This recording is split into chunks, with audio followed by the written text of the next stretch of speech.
Pai do Senhor, meus irmãos, meu nome é Ismael e este é o vídeo de número 13 do canal Retornando às Escrituras. E hoje nós vamos estudar duas igrejas, a igreja de Tiatira e a igreja de Sardes. Vamos estar meditando nessas duas igrejas hoje, né, para ver o que Deus quer falar conosco, né, através dessas duas igrejas. Te peço que deixe aí desde já o seu joinha, né? Deixe também o seu joinha, seu like, né? E se você ainda não é inscrito no canal, peço que você se inscreva, né, para estar aí ouvindo, né, da palavra do Senhor, das coisas que Deus quer mostrar, né, dos segredos que Deus quer mostrar para os seus servos, né, da palavra do Senhor. Então, eu te peço que, nesse momento, abra o seu coração, né, deixa Deus falar com você nesta ocasião, e vamos iniciar, então, o estudo da palavra do Senhor. Amém, irmãos? Prepara aí sua Bíblia, né, ou seu aplicativo, para que possamos, então, juntos estudar a palavra do Senhor. Então, sem mais delongas, né, vamos iniciar aqui, então, o estudo da palavra de Deus, né, abrindo as nossas Bíblias em Apocalipse, capítulo 2, versículo 18. Então, a igreja de Tiatira, então, esse nome Tiatira, ela significa sacrifício contínuo. E nós vamos ler aqui, capítulo 2, versículo 18, que diz assim: Ao anjo da igreja em Tiatira escreve estas coisas. Diz o Filho de Deus, que tem os olhos como chama de fogo e os pés semelhantes ao bronze polido. Então, como nas demais igrejas, né? Essa daqui é uma outra forma como Jesus Cristo se apresenta, né? A gente vem falando que para cada igreja, né? O Senhor ele se apresenta de uma forma, né? Então, essa aqui é a forma como Cristo se apresenta para a igreja de Tiatira. Quando nós vamos lá para Daniel, capítulo 10, versículo 4, a gente vai ver que essa mesma figura de Cristo aqui, né, ela também aparece para Daniel. Daniel 10, 4 diz assim: E no dia 24 do primeiro mês, eu estava à borda do grande rio Hidekel, e levantei os meus olhos e olhei e vi um homem vestido de linho, e os seus lombos cingidos com ouro fino de ufaz. E o seu corpo era como turquesa, e o seu rosto parecia um relâmpago, e os seus olhos como tochas de fogo, e os seus braços e os seus pés como cor de bronze assacalado, e a voz das suas palavras como a voz de uma multidão. Então percebe aqui, né, que a mesma visão, né, que apareceu aqui para João com relação a essa igreja foi a mesma visão que Daniel teve. Então, o Cristo aqui ele também apareceu para Daniel, né, com as características semelhantes, né, ao que apareceu aqui para essa igreja. Capítulo 2, versículo 19 diz assim: Eu conheço as tuas obras, e o teu amor, e o teu serviço, e a tua fé, e a tua paciência, e que as tuas últimas obras são mais do que as primeiras. Aqui, irmão, na realidade, esse versículo aqui está fazendo, na realidade, uma crítica, né? Ele está fazendo uma crítica com relação às muitas obras, né? Nem sempre uma igreja que pratica muitas obras quer dizer algo positivo, né?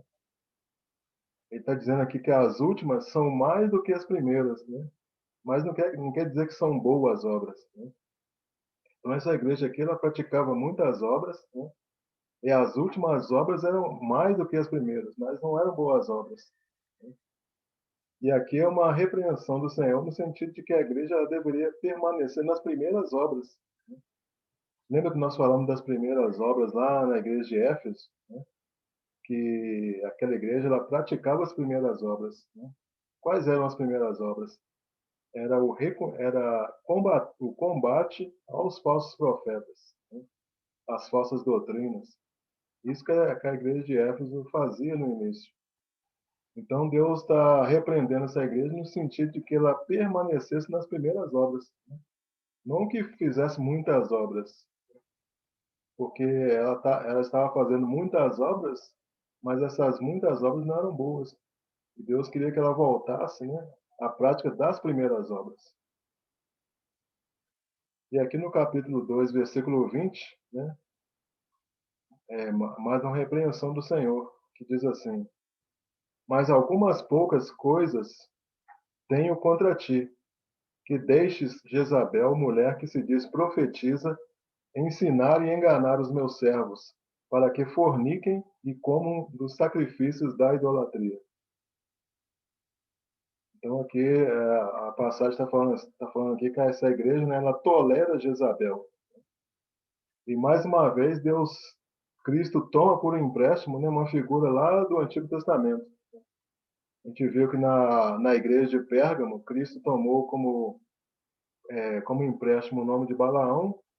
E nessa igreja aqui, Cristo toma como empréstimo lá do Antigo Testamento a figura de Jezabel. E Jezabel, nessa igreja aqui, né, ela atua semelhante a Balaão. Ou seja, qual é o objetivo de Jezabel e Balaão? Né? É fazer com que o povo coma das coisas sacrificadas. Então, esse são os objetivos tanto de Jezabel quanto de Balaão. Né? Quando a gente vai lá para 1 Reis, capítulo 18, versículo 18, diz assim: Então disse ele: Eu não tenho perturbado a Israel.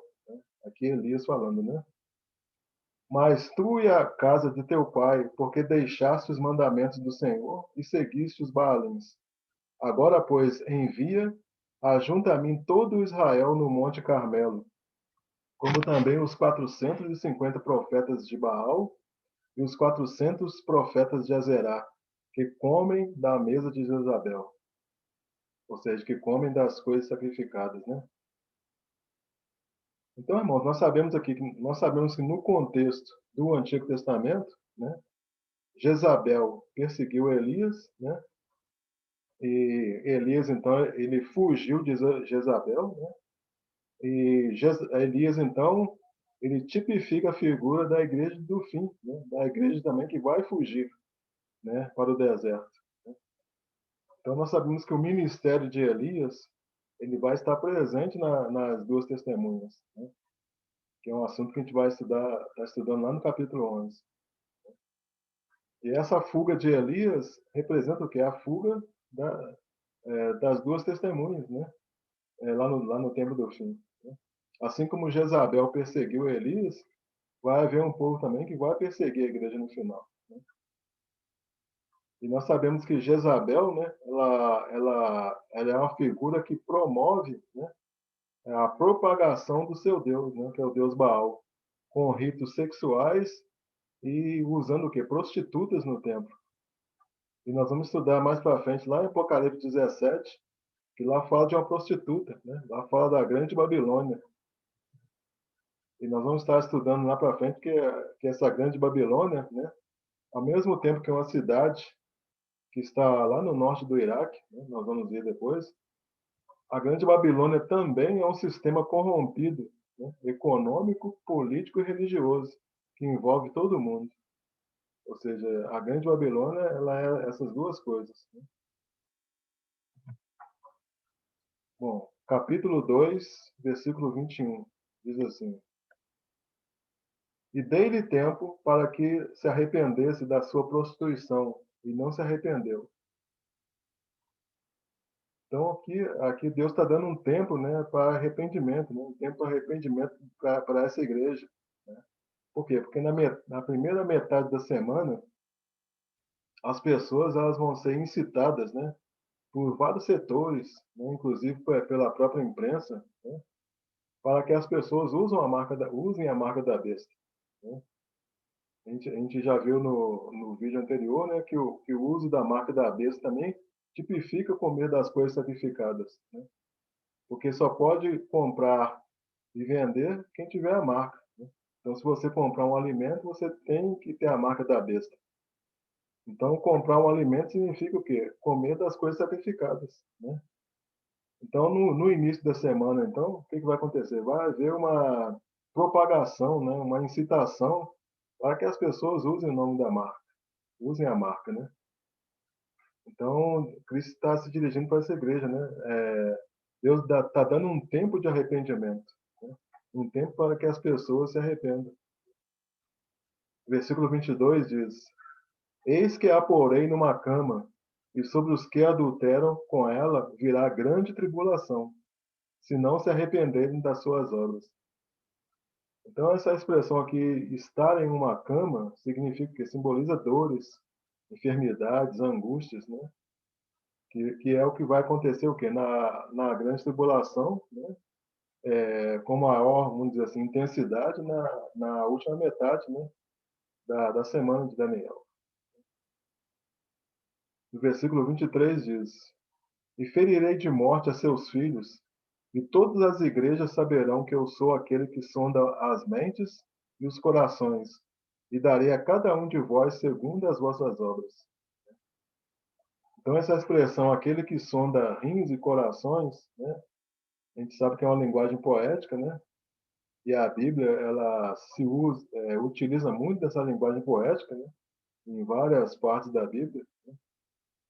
O coração aqui, ele significa o centro das nossas emoções, ou seja, a questão da empatia, a questão da inveja, a questão do medo, né? Faz referência que é o coração, né? Que é o centro das nossas emoções. E os rins, ele é a sede dos nossos instintos, ou seja, daqueles comportamentos que existem em nós, né? A questão da sobrevivência, a questão da reprodução, né? São comportamentos, são instintos que estão dentro de nós, né? Então a palavra de Deus está dizendo, né, que eu sou aquele que sonda as mentes e os corações, né? E darei a cada um de vós segundo as vossas obras. Ou seja, Cristo vai dar a cada um segundo as suas obras, né? Onde que vai ocorrer isso, né? Isso aqui vai ocorrer no juízo do tribunal de Cristo e no trono branco, que são assuntos também que a gente vai tratar com mais especificidade, né, mais para frente. Bom, versículo 24. Mas eu vos digo a vós e aos restantes que estão em Tiatira, a todos quantos não têm essa doutrina e não conheceram, como dizem, as profundezas de Satanás, que outra carga vos não porei. Irmãos, nessa igreja aqui existia dois grupos, né? O grupo dos cristãos verdadeiros e os grupos daquelas pessoas que conheciam as profundezas de Satanás, né? Então, o Cristo está pedindo aqui para aqueles que rejeitaram, né? Ou para aqueles que não conheceram a doutrina de Satanás, Cristo está dizendo que não pediria nada mais deles, né? Não exigiria nada mais deles, né? Ou seja, Deus está dando um encorajamento para essas pessoas, para esses cristãos verdadeiros, né? Para que eles se mantivessem puros, né?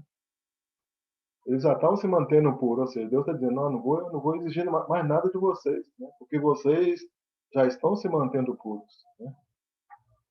E temos então esse outro grupo, né? Que é o grupo que conheciam as profundezas de Satanás, né?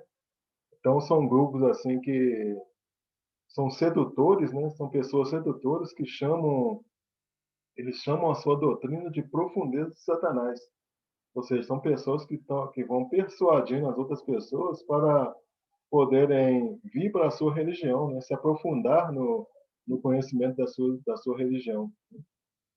Por isso que está dizendo, né, as profundezas de Satanás. Né? Exatamente pessoas, né, que chamam outras para aderirem à sua doutrina, no sentido de aprofundar, ou seja, de conhecer mais, né, essa doutrina. Versículo 25 diz: Tão somente, né, conservai o que tendes, até que eu venha. Então aqui Jesus está prometendo aqui a sua vinda, né? E está dizendo para aquelas pessoas, né, para aqueles crentes verdadeiros, né? Ó, conserva o que tendes, né? Conserva o que vocês estão fazendo, né? Conserva o que vocês estão fazendo aí na igreja, né? Então, ou seja, está fazendo uma referência, né, a esses cristãos verdadeiros. E o versículo 26 diz: E ao que vencer e guardar até o fim as minhas obras, eu lhe darei poder sobre as nações. Esse poder sobre as nações, irmãos, vai ser alguma coisa que será dado para os vencedores, né? Lá no reino milenar. Ou seja, vai ser é um galardão, né? Uma espécie de galardão que vai ser dado para os vencedores, né? Que eles terão que poder sobre as nações. Mas aqui a passagem está sendo bem clara, né? Ao que vencer, né? E o versículo 27 diz: e com vara de ferro as regerá, né? Aqui no 27 está mostrando que a forma como os vencedores, né? Eles vão reinar sobre as nações, né? E com vara de ferro as regerá e serão quebradas como vasos de oleiro, como também recebi de meu Pai. E dar-lhe-ei a estrela da manhã. Quem tem ouvidos, ouça o que o Espírito diz às igrejas. Irmãos, aqui Cristo, então, está compartilhando a sua soberania, né? Porque Cristo, no milênio, ele vai reger todas as nações, né? Mas Cristo, ele quer compartilhar a sua soberania com as pessoas, né? Com os vencedores, com aqueles que provaram, né, a sua fidelidade nessa vida, aqueles que fizeram a vontade de Deus. Então, Cristo então quer compartilhar a sua soberania sobre as nações com a gente, né? Então, da mesma forma que Cristo, nós também o que teremos poder sobre as nações, né? E com vara de ferro as regeremos. Né? Então, Cristo está compartilhando a sua soberania conosco. E quando fala aqui que dar-lhe-ei a estrela da manhã, a estrela da manhã é o próprio Cristo, né? Ou seja, é Cristo se oferecendo a cada um de nós, né? É Cristo se oferecendo como servo, né? Dando a nós o privilégio de ser como Ele é. Então, ou seja, como é Cristo se dando a nós, né? Então, dar-lhe-ei a estrela da manhã. Quem tem ouvidos, né? Ouça o que o Espírito diz às igrejas. Então, aqui a gente termina aqui a igreja de Tiatira, né? E a gente avança agora para o capítulo 3, né? Iniciando aqui na igreja de Sardes. Né? A igreja de Sardes, esse nome Sardes significa os que escaparam, né? E vamos ler aqui, né, capítulo 3, versículo 1, que diz assim: e ao anjo da igreja que está em Sardes, escreve: isto diz, o que tem os 7 Espíritos de Deus e as 7 estrelas. Conheço as tuas obras, que têm nome de que vives e estás morto. Então, mais uma vez aqui, né, uma outra forma como Jesus se apresenta, né? E aqui ele fala: isto diz, o que tem os 7 Espíritos de Deus. Né? Então, lá no capítulo 1, versículo 4, né, nós já havíamos mencionado alguma coisa a respeito dos 7 Espíritos, né? Nós falamos lá no capítulo 1, versículo 4, que esses 7 Espíritos, eles não se referem a 7 Espíritos diferentes de Deus. Né? Mas esses 7 Espíritos, eles se referem ao Espírito Santo, né? Perfeito e completo, que tem os 7 Espíritos de Deus, né? Esses 7 Espíritos de Deus, eles estão lá, descritos lá em Isaías, capítulo 11, versículos 1 e 2. Né? Que nós já estudamos lá no capítulo 1, né? Que a gente não vai repetir aqui para não ficar o vídeo muito longo, né? Então, esses 7 Espíritos de Deus estão lá em Isaías capítulo 11, versículos 1 e 2. Então, irmãos, como eu havia dito lá, quando nós estávamos lá no capítulo 1, versículo 4, né? Essa questão dos 7 Espíritos, ela vai ser esclarecida melhor, né? Vai ser compreendida melhor lá no capítulo 4. E o Apocalipse, irmãos, ele se desenvolve dessa forma. Né? Às vezes uma coisa que é dito aqui, né, ela vai sendo esclarecida à medida que a gente vai fazendo a leitura do Apocalipse. Às vezes um item que nós lemos aqui no início, ele vai ser esclarecido lá no final. Então é a forma como o Apocalipse está sendo escrito. Né? Então lá no capítulo 1, né, a gente viu essa questão dos 7 Espíritos de Deus, né, que está lá em Isaías capítulo 11. Aqui no capítulo 3, versículo 1, ele nos traz mais uma informação a respeito desses 7 Espíritos. Né? Aqui ele fala que Jesus tem os 7 Espíritos de Deus. Ou seja, está trazendo mais uma informação a respeito dos 7 Espíritos. Mas quando nós chegarmos lá no capítulo 4, a gente vai ver, né, de forma completa, né, o que significa esses 7 Espíritos. Então está dizendo aqui que Jesus conhece, né, eu conheço as tuas obras, ou seja, Jesus conhece as obras dessa igreja, né? Tanto as obras más como as obras boas, né? Aqui no caso, né, Jesus está se referindo às obras más, né? Porque ele fala aqui que vocês, ó, vocês têm nome de que vives, mas está morto, né? Vocês têm nome de que vive, mas está morto, né?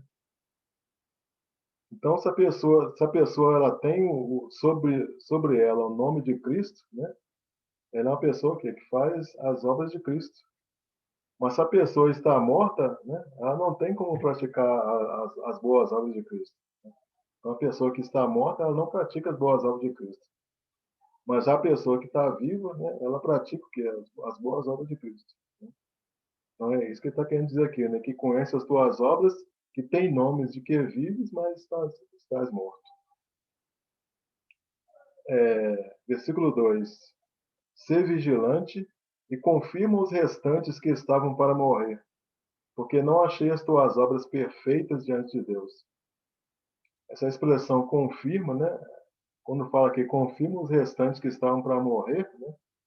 Não quer dizer que está confirmando a morte, né? Mas está confirmando, na realidade, a fé, né? E se confirma os restantes que estavam para morrer, é no sentido de discipular, né? Então, Cristo estava orientando essa igreja, né? Confirma os restantes que estavam para morrer, né? A gente viu, então, ou seja, existia um grupinho ali que precisava, né, de ser discipulado, né? Existia um grupo que eles estavam firmes, né, no Senhor, mas existia um grupo que precisava ser discipulado, que estavam para morrer, né? Cristo está dizendo, ó, ser vigilante, né? Confirma os restantes que estavam para morrer, né? Ou seja, Jesus está pedindo à igreja para acordar e despertar os outros, né? E essa é uma característica, irmão, da igreja do fim. A igreja do fim, né, que tiver com a palavra do Senhor no coração dela, ela vai despertar os outros que estão dormindo. Que haverá muitas pessoas, né, dormindo nos últimos tempos, né? Versículo 3: Lembra-te, pois, do que tens recebido e ouvido, e guarda-o, e arrepende-te. E se não vigiares, virei sobre ti como um ladrão, e não saberás a que horas sobre ti virei. Então está dizendo aqui esse versículo, né? Lembra-te, pois, do que tens recebido, né? Do conteúdo da palavra de Deus que eles têm recebido, né? Porque, porque eles esqueceram, né? Do evangelho que eles tinham recebido. E nós sabemos que o povo de Deus, de uma forma geral, né, está inclinado a esquecer aquilo que tem recebido da parte de Deus, né? O povo se esquece muito rapidamente daquilo que Deus faz, né? Então aqui ele está dizendo, ó, lembra daquilo que tem recebido, né? Porque se você não lembrar daquilo que você tem recebido, o arrebatamento ele vai surpreender vocês, né? Porque ele está dizendo aqui, ó, se não vigiares, virei sobre ti como um ladrão. E a gente sabe que Cristo ele vai vir como ladrão, não para as pessoas, não para os vencedores, né? Mas para o mundo em geral, né? Porque o mundo ele não sabe que Jesus Cristo vai vir. Então, para o mundo, Jesus Cristo virá como ladrão. Mas para nós ele não virá como ladrão. Por quê? Porque nós sabemos que um dia Jesus Cristo vai vir. Agora ele está alertando essa igreja, ó, lembra-te, pois, do que tens recebido e ouvido, e guarda-o, arrepende-te, se não vigiares, virei sobre ti como um ladrão. Ou seja, se essa igreja não vigiar, daqui a pouco eles não vão nem saber, né? Quando Cristo virá, né? O arrebatamento vai surpreender eles, né? Da mesma forma que vai surpreender os incrédulos, né? E aqui, né, agora no versículo 4, né, Cristo agora tem uma palavra de elogio, né? Diz assim: Mas também tem em Sardes algumas pessoas que não contaminaram suas vestes e comigo andarão de branco, porquanto são dignas disso, né? Ou seja, nessa igreja, então, tem pessoas que não contaminaram suas vestes. Quando a gente vai lá para livro de Êxodo, né, capítulo 19, versículo 14, diz assim: Então Moisés desceu do monte ao povo e santificou o povo, e lavaram as suas vestes. Ou seja, aqui nesse contexto aqui, Deus pediu ao povo para lavar as suas vestes, né, antes de se encontrar com ele. Ou seja, antes de nós encontrarmos com Cristo, né, nós temos que lavar nossas vestes. Né? Por isso que o versículo está dizendo aqui, ó, mas tem também em Sardes algumas pessoas que não contaminaram as suas vestes, ou seja, eles estão com as vestes brancas, né, prontas para encontrar com Cristo. E assim também nós devemos estar, né, com nossas vestes prontas para podermos encontrar com Cristo. Né? E essas pessoas que estão com vestes brancas aqui são as pessoas mencionadas lá em Apocalipse capítulo 7, né, a partir do 13, né, que nós vamos estar estudando lá para frente. Né? Ou seja, lá mostra as pessoas que estão vestidas de branco, né, que estão juntos lá com Cristo. Aí o versículo 5, né, traz uma promessa. Né? Diz assim: O que vencer será vestido de vestes brancas, e de maneira nenhuma riscarei o seu nome do livro da vida, e confessarei o seu nome diante de meu Pai e diante dos seus anjos. Irmãos, aqui tem esse versículo aqui, ele é bastante interessante, né? É um versículo que nós temos que estar atento a ele. Nós temos um costume nas nossas igrejas, né, de quando a gente convida uma pessoa, né, para receber a Cristo, né, e nós nos dirigimos a ela e nós dizemos que Cristo vai escrever, né, Deus vai escrever o nome dela no livro da vida. Né?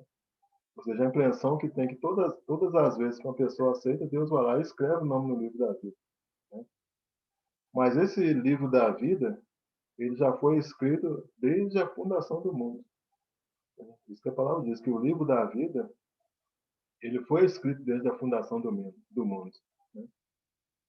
Então, as pessoas que têm o nome escrito no livro da vida, então, irmão, são as pessoas que foram eleitas e predestinadas desde a fundação do mundo. Né? Elas foram predestinadas a nascerem, a crescerem, porém a escolherem se vão receber Jesus ou não. Né? Ou seja, o nome delas está lá escrito, né? Elas foram eleitas e predestinadas, mas para saber se elas vão escolher se vão receber Jesus ou não. Toda aquela pessoa que tem o nome escrito no livro da vida, né? Deus dá a essa pessoa a oportunidade de receber a Cristo como Salvador. Né? Agora, se a pessoa não permanecer, né, em Cristo, né, o nome dela vai ser riscado. Então, isso que o versículo está dizendo aqui, né? Ao que vencer, né? Então, se tem ao que vencer, vai ter o não vencedor, né?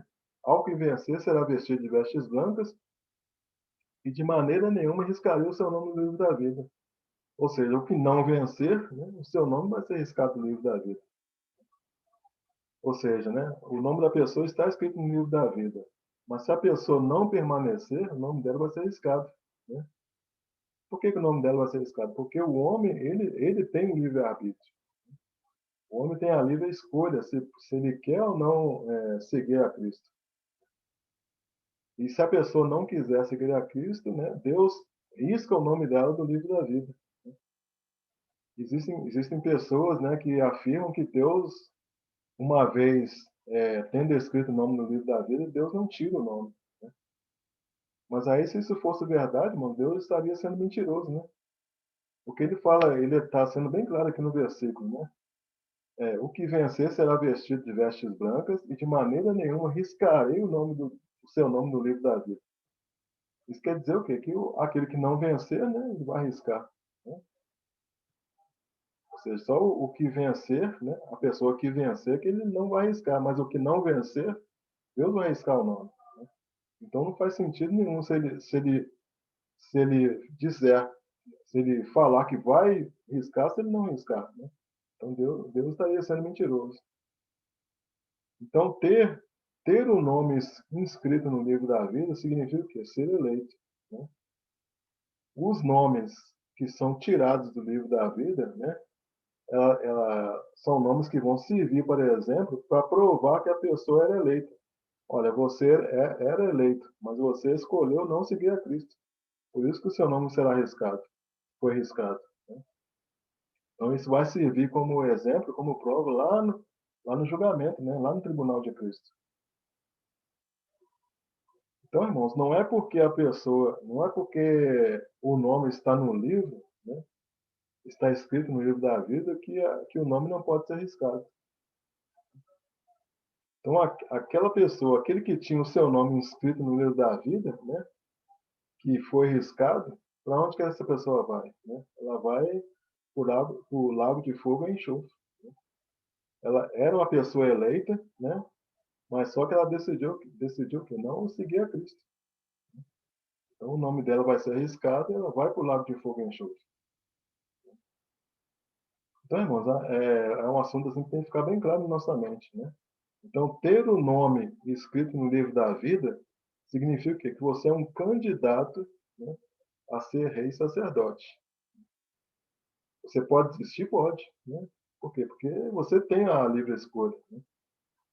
Você um dia recebeu a Cristo, mas de repente você resolve não querer seguir mais. Né? Ou seja, você foi um candidato a ser rei e sacerdote, mas você decidiu não querer. Né? Então, quando o nome da pessoa ela é arriscada, significa o quê? Que essa pessoa não participou da primeira ressurreição. Ela vai ressuscitar na segunda ressurreição. Que são assuntos que nós vamos estar estudando mais para frente também. Né? Então, quem vai ressuscitar na segunda ressurreição não são pessoas eleitas. Né? Então, você pode estar perguntando, né? Tem algum eleito que vai ressuscitar na segunda ressurreição? Sim. Tem eleitos que vão ressuscitar na segunda ressurreição. Né?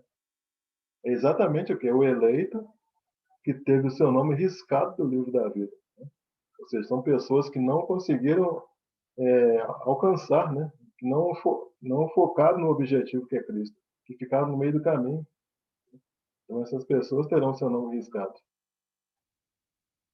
Então, né, o versículo está aqui bem claro. Né? O que vencer, né, será vestido de vestes brancas e de maneira nenhuma riscarei o seu nome do livro da vida. Então, eu acredito, né, que com essas explicações, né, fica bem claro aqui, né, essa questão aqui de estar escrito no livro da vida, né, e ser riscado do livro da vida. E finalizando aqui, né, o versículo 6 diz: quem tem ouvidos, ouça o que o Espírito diz às igrejas. Amém, meus irmãos? Louvado seja o nome do Senhor. Né? Então, estou encerrando o vídeo por aqui. Né? Nos próximos vídeos, nós vamos estar falando da igreja de Filadélfia e Laodiceia. Né? Então, os irmãos não percam aí os próximos vídeos, né? Para que vocês possam estar recebendo mais aí da porção, né, da palavra do Senhor. E muito obrigado, né, para aqueles que permaneceram até aqui o final do vídeo. Né? E se você ainda não deixou o seu like, peço aí que você deixe, né, o seu like, o seu joinha. Né? Se inscreva no canal, irmão, se você ainda não é inscrito. Qualquer dúvida, irmãos, deixa aí nos comentários, né, que a gente vai procurar esclarecer, né, as dúvidas dos irmãos. Né? Escreve aí nos comentários. E até o próximo vídeo. Amém, irmãos?